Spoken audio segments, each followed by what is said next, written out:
Fréquence Évasion, Midi-Pyrénées, Languedoc-Roussillon, Provence-Alpes-Côte d'Azur. Loisirs, culture, environnement, économie. Sur Fréquence Évasion, l'info dans le Sud est sans limite. Fréquence Évasion, la culture du Grand Sud. Dans quelques instants, dossier spécial sur Fréquence Évasion en compagnie du docteur Marc Girard pour son livre Alerte grippale, comprendre et choisir aux éditions d'Angle. À tout de suite. Radio Fréquence Évasion, Principauté de Monaco, Grand Sud.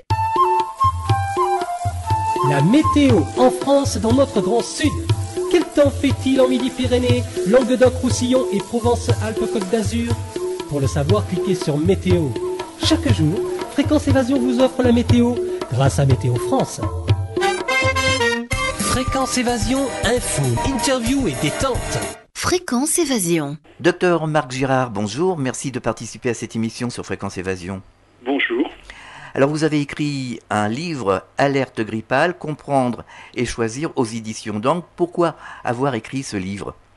Alors, j'allais dire, la réponse est dans ce qui fait les gros titres de la presse, c'est-à-dire les conclusions de la commission d'enquête du Conseil de l'Europe, c'est-à-dire la grippe en soi, cette affaire de grippe porcine, ça n'est qu'un élément particulier d'un processus beaucoup plus important, beaucoup plus étendu dans le temps, et impliquant notamment la collusion de l'OMS et de l'industrie pharmaceutique pour médicaliser un maximum les infections virales a priori bénignes, et notamment la grippe. Alors pourquoi la grippe parmi d'autres vaccins comme Gardasil, etc. La grippe tout particulièrement parce que c'est le seul vaccin où vous pouvez recommander une revaccination tous les ans. Alors je ne sais pas si vous voyez au niveau commercial, c'est quand même extrêmement important. Vous ne pouvez pas vous vacciner tous les ans contre le tétanos, vous ne pouvez pas vous vacciner. Enfin, personne n'a eu l'idée saugrenue de dire ça. Et la grippe, on a eu l'idée saugrenue il y a encore quelques années. Il y avait une sorte de sagesse profane, de savoir profane, qui était que quand vous me disiez je fais la grippe, je vous répondais prends une aspirine et un grog et va au lit, et puis c'était comme ça, quoi. Eh bien aujourd'hui, la grippe est devenue une maladie contre laquelle il faut se vacciner. Alors non seulement la grippe saisonnière, mais encore il y a d'autres grippes particulières comme cette grippe dite porcine, où il va falloir encore se rajouter un vaccin. On est en plein délire, et je crois, je cautionne tout à fait l'analyse du Conseil de l'Europe, là, qui est parue dans le British Medical Journal pour l'instant. Elles sont juste des éléments préliminaires, ça va paraître dans les jours qui viennent, et je crois que mon livre c'était ça, c'était dire il ne faut pas se laisser enfermer dans cette histoire de grippe porcine, mais il faut bien comprendre les enjeux, la dimension des enjeux, et ils sont véritablement effrayants. Alors quelle différence entre la grippe traditionnelle, je dirais, et la grippe porcine? Alors là, j'allais dire, il faudrait demander à un spécialiste de la grippe. Malheureusement, de ce qu'on comprend, de ce qu'on reconstitue a posteriori, c'est que les spécialistes de la grippe, en ce moment, ils sont drôlement maqués avec l'industrie pharmaceutique.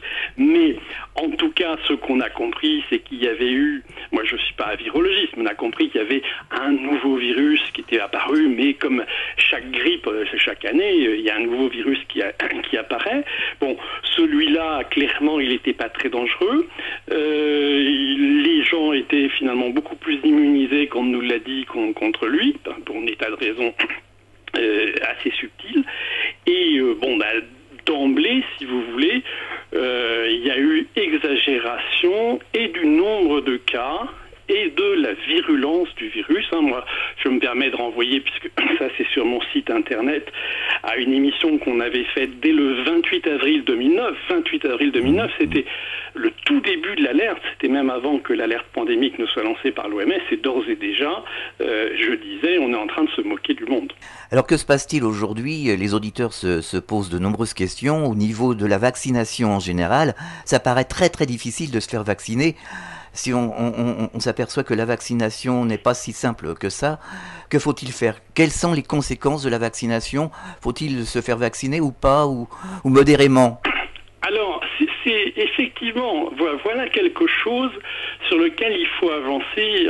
On marche sur des œufs, parce qu'en ce moment, on le voit bien par exemple dans les commissions d'enquête parlementaires en France, un moyen de décrédibiliser et de tout ce qui s'est passé et de ne pas se poser les vraies questions, c'est de dire tout ça c'est les sectes anti-vaccinalistes. Moi je réponds aux politiques quand 95% des Français ont exprimé leur volonté avec une telle clarté, je fais allusion à ceux qui ont refusé de se vacciner, eh bien ils méritent mieux que cette sorte de souci condescendant sur leurs mauvaises informations, d'autant qu'en matière de mauvaises informations, je crois que l'administration sanitaire n'a de leçons à donner à personne. Alors, ce qui s'est passé en réalité, ce dont véritablement je me permets de m'attribuer le mérite, c'est que les frontières ont bougé et pour la première fois en France, je crois, et même ailleurs, on a pu rentrer dans un débat sur les vaccinations qui échappe à la guerre de religion. C'est-à-dire, c'est pas les pro-vaccins contre les anti-vaccins. La plupart des gens qui m'écrivent ont parfaitement bien compris que j'étais pas un anti-vaccinaliste. Mais en revanche, je rappelle à tout le monde, y compris à mes confrères et aux professionnels de santé, que les vaccins sont des médicaments comme les autres, et même beaucoup plus compliqués que les médicaments habituels, de telle sorte qu'on ne peut pas tenir comme ça pour acquis que les vaccins c'est bénin. Et d'ailleurs, on ne peut pas dire les vaccins. Il y a des vaccins. Dire les vaccins, c'est aussi idiot que dire les médicaments. Les médicaments sont efficaces, les médicaments sont inefficaces, les médicaments sont dangereux, les médicaments sont bien tolérés. Vous savez très bien qu'il y a des médicaments, si vous prenez un anticancéreux, par exemple, il est plus ou moins efficace, il est plus ou moins toxique. Et bien avec les vaccins, c'est exactement pareil. Et donc, il faut revenir de façon très critique sur ce subconscient de la médecine qui serait que les vaccins c'est du sucre en poudre et qu'il n'y aurait aucun danger. Et j'en donne toujours un exemple que je trouve extrêmement frappant. Si on remonte à un autre vaccin qui a beaucoup fait parler de lui et que je connais particulièrement bien, qui est le vaccin contre l'hépatite B, lorsqu'on se reporte au développement, c'est-à-dire aux études cliniques qui ont été faites avant l'autorisation de mise sur le marché, eh bien on se rend compte que le vaccin contre l'hépatite B, les essais de tolérance, les essais de sécurité, ils ont duré 4 jours. Alors, je crois qu'il n'y a pas besoin d'être médecin ou professionnel de santé pour apprécier l'illogisme profond de l'idée qui sous-tend un tel protocole, c'est que quand on vous administre un vaccin, c'est pour exercer des effets immunitaires censément bénéfiques sur le long terme, c'est-à-dire des années, voire des dizaines d'années. Mais si vous avez la prétention d'induire dans l'organisme des gens des effets immunitaires positifs, il y a quand même un risque, ça n'est pas être antivaccinaliste que de dire ça, il y a quand même un risque d'induire des effets immunitaires éventuellement dommageables. Donc il y a là quand même quelque chose d'extraordinairement primitif, voire magique, de considérer que c'est très bien, on va vacciner les gens et ils vont être immunisés pendant des années, sans prendre en considération le fait que pour le même prix, on va peut-être leur provoquer des effets également immunitaires, mais dommageables. Et d'ailleurs, quel est le grand problème avec cette vaccination maudite? C'est précisément ce dont tout le monde a entendu parler, c'est-à-dire les scléroses en plaques, les maladies auto-immunes, etc., qui sont bien des effets humains sur le moyen et sur le long terme. Alors justement, nous avons fait une émission avec Jacqueline Bousquet et Sylvie Simon qui ont écrit largement sur les vaccins, qui nous disaient que on vaccinait un peu trop les enfants pour tout et n'importe quoi, et que finalement les maladies comme la varicelle, la rougeole, etc., la variole étaient des maladies qui étaient là pour former le système immunitaire justement. Alors ça, c'est tout à fait exact. C'est-à-dire que il y a un petit peu deux aspects dans les risques des vaccins en général. C'est les risques des vaccins. Enfin, il y a trois aspects plus exactement. Si on considère un vaccin comme un médicament comme les autres, eh bien comme tout médicament, un vaccin peut avoir des effets indésirables. Vous pouvez faire un choc allergique, d'accord. Mais deuxièmement, il y a aussi le risque de ne pas faire la maladie. Ce qu'on appelait autrefois les maladies bénignes de l'enfant. C'est pas bien si on les appelait bénignes. Alors on est en train de se rendre compte. D'ailleurs, il y a un discours schizophrène, si vous voulez. Quand vous parlez avec les spécialistes de l'auto-immunité qui ne sont pas des antivaccinalistes, ils vous disent qu'il y a de plus en plus de maladies auto-immunes et ça peut être dû au fait qu'avec les vaccinations, on fait de moins en moins des maladies virales bénignes qui eussent instruit le système immunitaire d'une certaine façon. Donc ça c'est le deuxième problème dont on parle presque jamais, c'est-à-dire est-ce qu'il est positif, hein, j'ai écrit ça pas plus tard qu'il y a 2 jours sur mon site en disant à propos de la varicelle, il va quand même falloir que l'administration sanitaire nous dise un jour, nous fasse une liste des maladies virales bénignes qu'on a encore le droit de faire. Le droit. Bon. Et puis troisième chose, c'est le risque auto-immun des vaccinations. C'est-à-dire que quand j'étais à la faculté de médecine il y a 30 ans, les vaccins, il n'y avait pas d'enjeu financier, ça n'intéressait personne, mais il y avait déjà ces querelles anti-vaccinalistes et pro-vaccinalistes. Mais il n'y a pas du tout besoin, ça c'est dans tous les bouquins de médecine, il n'y a pas besoin d'être anti-vaccinaliste pour considérer qu'un vaccin, eh bien, ça peut avoir, ça expose à un risque auto-immun, c'est normal, vous injectez du matériel étranger à quelqu'un, chez certaines personnes, vous n'allez pas avoir de chance et vous allez provoquer une réaction auto-immunitaire. Alors, ça va pour un vaccin.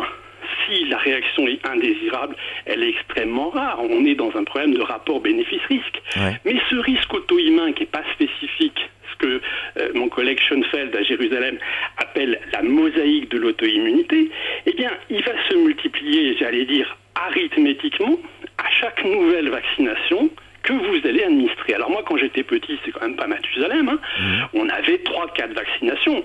Ça valait ce que ça valait, mais enfin, le risque auto-immun multiplié, il était en proportion sur pas grand-chose. Ouais. Aujourd'hui, on a des gamins qui, à l'âge de 6 mois, ont déjà reçu via des hexavalents, des heptavalents, etc., de véritables bombes immunologiques qui sont immunisées contre tout et n'importe quoi. Et au bout du rouleau, on vous dit c'est quand même bizarre, il y a de plus en plus de maladies allergiques chez les enfants, il y a de plus en plus d'asthme, il y a de plus en plus de diabète, pas de maladies allergiques, de maladies auto-immunes. Cherchez l'erreur, hein, c'est-à-dire que moi je dis pas les vaccins sont une cause, mais je dis en tout cas les vaccins, enfin, plus exactement, cette débauche de vaccination tous azimuts mérite d'être considérée au rang des suspects, et c'est là qu'on retombe sur l'irresponsabilité des autorités, c'est-à-dire qu'il n'y a pas d'études sérieuses qui soient faites là-dessus. Alors, sous couvert de principes de précaution, certains de nos auditeurs nous disent que les campagnes médiatiques, notamment sur la grippe H1N1, menées par Roselyne Bachelot, ressembleraient à une vente forcée organisée par les laboratoires. Alors, oui, c'est bon, on n'est pas là... C'est une image, hein. À parler en juriste, peut-être qu'un juriste réagirait sur la définition même de la vente forcée, mais il est certain que le principe de précaution, d'abord, n'a pas sa place en médecine. Le principe de précaution a été développé dans les années 90 pour les problèmes d'ordre environnemental.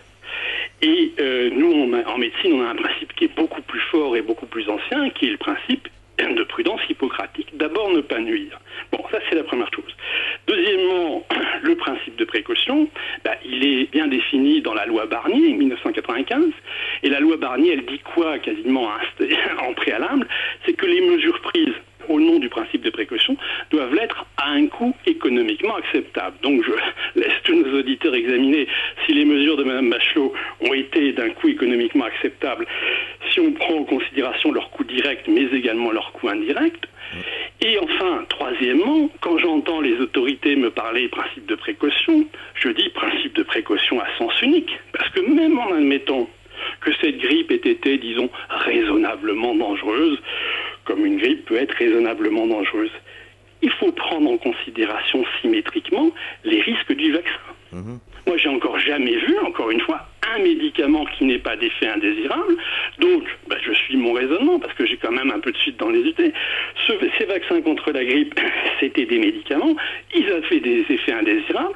Et qu'est-ce qu'on en fait dans la précaution? Moi, quand je lis le dossier, enfin, du moins, la petite part du dossier qui a été rendu public par l'agence européenne qui a délivré l'autorisation de mise sur le marché, je vois que chez 2000 patients, par exemple, avec une des spécialités sur le marché, chez 2000 patients, il y a eu 7 morts. Je peux vous dire, ça fait 30 ans que je fais de la recherche clinique, je n'ai jamais vu 7 morts chez des volontaires sains pour un médicament à visée préventive. Donc là, il y a un mystère extraordinaire qui eût appelé évidemment un peu plus de transparence de la part de l'agence européenne, mais qui, à l'évidence, doit inciter les Français à la prudence. Moi, me remonte quand même des accidents vaccinaux qui sont manifestement pas pris en compte par le système de pharmacovigilance et qui sont très préoccupants, notamment chez les femmes enceintes. Alors, quelles sont les conséquences sur la santé, sur l'environnement que pourraient avoir de telles campagnes de vaccination excessives? Si vous voulez, l'effet le plus direct actuellement, c'est quand même les effets indésirables du vaccin. Parce qu'on me dit, bon, peut-être que ce vaccin, il était un peu exagéré, mais finalement, tu t'es bien trompé. Tu avais annoncé qu'il y aurait des problèmes et il n'y a pas eu de problème. Alors là, je dis, d'où le tirez-vous? D'où le tirez-vous? Qui vous l'a dit? L'administration sanitaire. Ah oui, mais l'administration sanitaire, elle a menti depuis le début. Donc, moi, je suis désolé, je ne crois pas sur parole l'administration sanitaire, et je lance un défi public à l'administration sanitaire, que l'administration sanitaire rende public ces dossiers de pharmacovigilance, on les analysera, je sais faire, j'ai déjà fait, et on verra ce qui s'est passé. Donc, pour l'instant, j'estime et je maintiens que, en aucun cas, les résultats de la pharmacovigilance tels que présentés par l'administration sanitaire ne me contredisent dans mes messages de mise en garde sur la campagne de vaccination. Mais deuxièmement, on n'a pas suffisamment tenu compte des effets du coût indirect de cette alerte pour rien, c'est-à-dire d'une part tous les gens donc qui ont fait des effets indésirables, d'autre part avec toute cette mystification autour de la grippe porcine, il faut bien voir qu'on a fait de lourdes erreurs de diagnostic. Les gens étaient tellement obsédés, les confrères se sont tellement laissés monter la tête avec ça, qu'on est passé à côté de certaines méningites, on est passé à côté d'appendicite. Il y a eu des publications là-dessus, on en parle. Ah oui? Ah oui. Ah, c'est grave. Bon. Et alors, troisièmement, il y a eu une désorganisation du service public considérable. Moi, j'ai connu je connais des cas où des chirurgiens spécialisés ont été réquisitionnés pour aller vacciner. Ah oui, en effet. C'est ahurissant. Ah oui. Donc, les chirurgiens spécialisés, qui a opéré les patients qu'il devait opérer ce jour-là? Bon, donc il y a eu ça. Et puis également, on dit il y a eu beaucoup ça a surtout frappé les jeunes. Ça n'a pas frappé les jeunes, cette grippe. On a inquiété, je l'ai dit en introduction, jusqu'à présent, quand on disait j'avais la grippe, on disait va te mettre au lit. Là, on a indûment inquiété la population. Donc il s'est effectivement passé qu'un certain nombre de jeunes gens qui n'avaient rien à faire à l'hôpital sont allés à l'hôpital. À l'hôpital, en ce moment, qu'est-ce qu'on attrape? Des infections nosocomiales. Ouais. Et deuxièmement, ça j'y insiste, parce que je trouve que les événements m'ont suffisamment donné raison jusqu'à présent pour me permettre de parler avec autorité.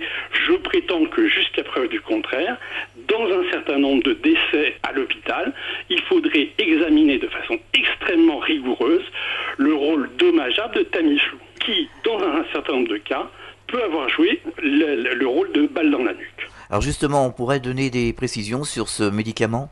Alors, si vous voulez, là, c'est vraiment au centre de l'enquête du Conseil de l'Europe. Alors, à toutes fins utiles, je précise, d'ailleurs, parce que j'aurais dû le faire, mais enfin bon, tout le monde le sait, moi je suis consultant pour l'industrie pharmaceutique, notamment Roche a fait partie de mes bons clients, donc j'ai aucun intérêt particulier à me brouiller avec Roche, qui est le fabricant, pas le fabricant, mais le titulaire d'AMM, de Tamiflu. Mais Tamiflu, depuis le début, et ça je l'avais dit d'emblée lors de mes premières interventions publiques sur le sujet, Tamiflu, c'est en gros un médicament qui n'a jamais fait la preuve de son efficacité et qui a des effets indésirables. Bon, ça on le savait déjà, les gens ne le savaient pas, enfin peu de gens le savaient, mais pour un spécialiste du médicament, on le savait très bien, je l'ai dit dès le mois d'avril, dès le mois de mai. Si vous tapez Girard et Tamiflu, vous allez tomber sur des enregistrements, notamment c'est dans l'air du 22 août. Mais avec cette grippe H1N1, il y a eu quelque chose de pire, c'est-à-dire que il y a eu des travaux qui ont montré, qui ont en tout cas suggéré, parce que il faut toujours être prudent là-dedans, qui ont suggéré que spécifiquement avec ce virus H1N1, le Tamiflu pourrait exacerber sa virulence.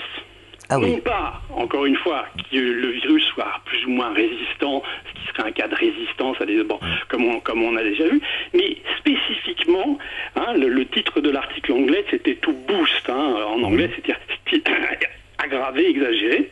C'est un article asiatique, je crois que c'est des Chinois ou des Japonais qui ont écrit ça.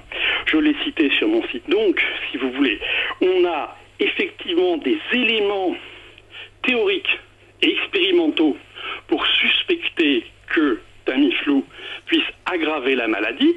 D'autre part, on a des tableaux cliniques avec des gens qui ont été hospitalisés et qui sont morts très rapidement après qu'on leur ait administré du Tamiflu. Donc, là encore, ça fait 30 ans que je fais de la pharmacovigilance. Si on ne marchait pas sur la tête, tout le monde considérait raisonnablement que Tamiflu est au moins suspecte. Oui, en effet. Et on ferait les études adéquates en urgence pour bien vérifier si on n'a pas plutôt nui que bénéficier aux patients avec ce médicament. D'ailleurs, on a l'impression que les virus se renforcent en ce moment. On a l'impression qu'ils sont de plus en plus virulents. Alors, ça m'est difficile à dire parce que je crois que si j'ai réussi à, qu'il n'en déplaise à Madame Bachelot et à quelques-uns, si j'ai réussi à garder ma crédibilité d'expert dans toute cette histoire, c'est que je me suis jamais, à la différence de mes confrères, laissé aller à parler de ce que je connais pas. Donc je l'ai dit à plusieurs reprises, je suis pas virologue. En revanche, ce qu'on voit bien, parce que ça relève d'une élémentaire culture générale, c'est à quel point les pratiques intensives d'élevage aujourd'hui sont dommageables à la santé publique, parce qu'il y a comme ça une autre mystification qui traîne, je l'ai entendu encore très récemment de la part d'un certain nombre de vos confrères journalistes, c'est qu'il a été tout de suite démontré que ce virus n'était pas d'origine porcine. Je veux bien, mais j'attends encore la démonstration. Il y a un certain nombre d'éléments. Notamment, je vous renvoie à un film très bien fait de la radio suisse romande, je crois, de Radio Suisse, sur le site de Grain, qui est une organisation qui publie des choses assez intéressantes. Et moi, je suis absolument convaincu, quelque part, même si c'est aux marges de ma spécialité, encore une fois, que ce virus porcin, il mérite bien son nom, de même que, n'en déplaise à toutes les mystifications, chaque fois qu'on a vu le virus de la grippe aviaire, c'était toujours des régions d'élevage intensif. Alors aujourd'hui, quelle attitude à adopter face à la vaccination? On s'y perd un peu. Alors moi, je reviens, si vous voulez, à ce que j'ai dit tout à l'heure.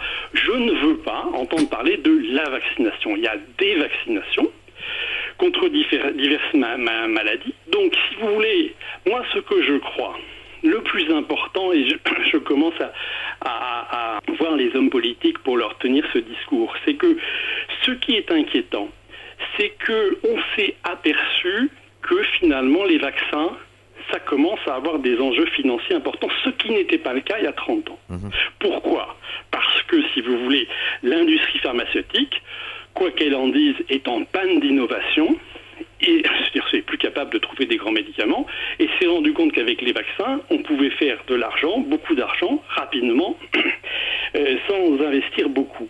Donc, aujourd'hui, le vrai problème et la vraie leçon à l'échelle de la société, c'est que le moment est venu de réfléchir à l'obligation vaccinale, parce qu'il y a trop de risques pour les populations d'être embarqués dans des obligations, et je pense notamment à l'obligation de vaccination contre l'hépatite B, qui est pour les professionnels de santé, dont je maintiens et dont je maintiendrai devant n'importe qui qu'elle est un scandale et qu'elle ne repose sur aucune étude épidémiologique, ça je le maintiendrai. Bon, et il faut, je crois, aujourd'hui, sortir de cette obligation vaccinale qui est héritée d'un autre âge, parce qu'il faut aussi voir que les situations sanitaires évoluent, c'est-à-dire que autrefois, on n'avait pas d'antibiotiques, on n'avait pas de ceci, on n'avait pas de cela, donc il y avait un certain nombre de maladies infectieuses qui d'une part étaient plus fréquentes et d'autre part étaient plus graves.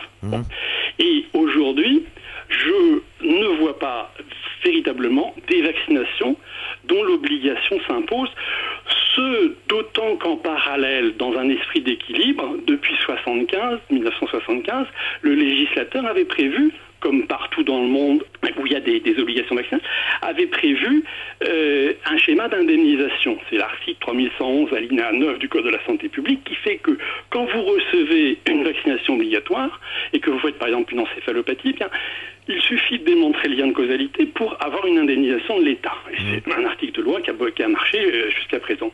Or, avec une immense perversité, les fabricants, là encore en connivence avec l'administration, ont fait disparaître du marché quasiment les vaccins obligatoires et ne les présentent plus en pharmacie qu'associés à des vaccins non obligatoires. Ce qui fait qu'on force les gens, sous prétexte d'obligation vaccinale, à administrer à leurs enfants des vaccins qui ne sont pas obligatoires, ce qui est déjà un premier scandale par rapport au principe sacré du consentement informé, c'est-à-dire que normalement, avant d'administrer un médicament à quiconque, il faut avoir son consentement après l'avoir informé. Et deuxièmement, pose un problème auquel je suis très souvent confronté, c'est que quand il y a un accident et que vous allez devant le tribunal administratif pour être indemnisé au nom de administratif vous répond, écoutez, oui, il y a eu un accident, le lien de causalité ne fait aucun doute, mais c'était pas des vaccinations obligatoires. Nous, qu'est-ce qui nous prouve que dans le cocktail de vaccination que vous avez administré, qu'est-ce qui nous prouve que c'est les vaccinations obligatoires et pas les autres? Et le tribunal a raison sur un plan scientifique, on ne peut pas démontrer. Donc là, il y a un véritable scandale sur lequel je voudrais sensibiliser les élus, et en leur disant, vous avez voulu une disposition législative, et cette disposition législative est bafouée, c'est-à-dire votre volonté est bafouée. Bafouée pour quelle raison? Tout simplement l'esprit de lucre des fabricants et la connivence de l'administration. C'est un scandale. Alors Dominique de Toulouse nous envoyait un mail la semaine dernière à propos des vaccinations. Il nous dit on ne joue pas avec la santé des Français et des citoyens en général. Tout à fait. C'est-à-dire que ce qu'il touche du doigt là, c'est aussi, vous l'avez vu, c'est quand même aussi une ligne de pensée de mon livre, c'est de dire que les vaccinations eux-mêmes, telles qu'elles sont administrées aujourd'hui, ne sont qu'un élément parmi d'autres d'un scandale sanitaire beaucoup plus grand que je vais expliquer en quelques mots. C'est-à-dire que il y a encore 30 ans, en gros, la pharmacie, les médicaments, c'était fait pour traiter des gens malades. On ne prend pas un anticancéreux si on n'a pas de cancer, on ne prend pas un antimigraineux si on n'a pas de migraine. Bon. Donc quand vous prenez un médicament, il y a des risques, évidemment, mais il y avait quand même un bénéfice attendu. Ouais. Aujourd'hui, disons depuis environ 15-20 ans, mais ça s'accélère, c'est comme le réchauffement climatique, ça s'accélère à vue d'œil là. Ouais. Sous prétexte de prévention, eh bien, l'industrie pharmaceutique a eu le génie de faire tomber les limites naturelles du marché qui étaient les malades. Aujourd'hui, le marché pharmaceutique, c'est ce garçon dont, j'ai oublié le prénom, qui vous écrit, c'est vous, c'est moi, c'est tous les gens en bonne santé, c'est les bébés. Et ça, c'est très ennuyeux, parce que finalement, le bénéfice des médicaments chez les gens en bonne santé, il est très mince, donc l'hépatite B, qui a vu une hépatite B dans sa vie, donc pour vous garantir qu'on vous a épargné une hépatite B grave, parce qu'en plus l'hépatite B, c'est une maladie bénigne dans 98% des cas. Il faut déjà beaucoup d'optimisme. En revanche, on a des effets indésirables, ce qui fait que en préventif, si vous voulez, le rapport bénéfice-risque devient tout à fait inacceptable. C'est-à-dire un bénéfice qui tend vers zéro et un risque qui, lui, ne tend pas vers zéro. Donc là, il y a un vrai problème qui dépasse largement les vaccins et qui amène à se repositionner, à se reposer de vraies questions sur une multiplicité de stratégies préventives qui tendent exclusivement à faire marcher la machine commerciale, alors qu'on manque de preuves sur l'intérêt. Une de mes bêtes noires, les gens commencent à le savoir, sont les mammographies, par exemple. Il y a un scandale international sur l'intérêt des mammographies dont on n'entend jamais parler en France. Ah oui, qu'est-ce qui se passe ? Si vous voulez, on attend encore la moindre démonstration du fait qu'il y a un bénéfice de santé publique en faisant des mammographies, c'est-à-dire que globalement, on allongerait la durée de vie des femmes. Et en revanche, il y a des travaux qui sont parus récemment qui laissent penser que un certain nombre de tumeurs qui sont mises en évidence à la mammographie, statistiquement, on n'en entendrait pas parler sur la durée de sa vie. Et en plus, résultat encore plus récent, qu'un certain nombre de ces tumeurs régresseraient spontanément. Donc ça pose quand même un sacré problème. Oui, en effet. Alors, auriez-vous un message, docteur Marc Gérard, à faire passer aux auditeurs de Fréquence Évasion en général ?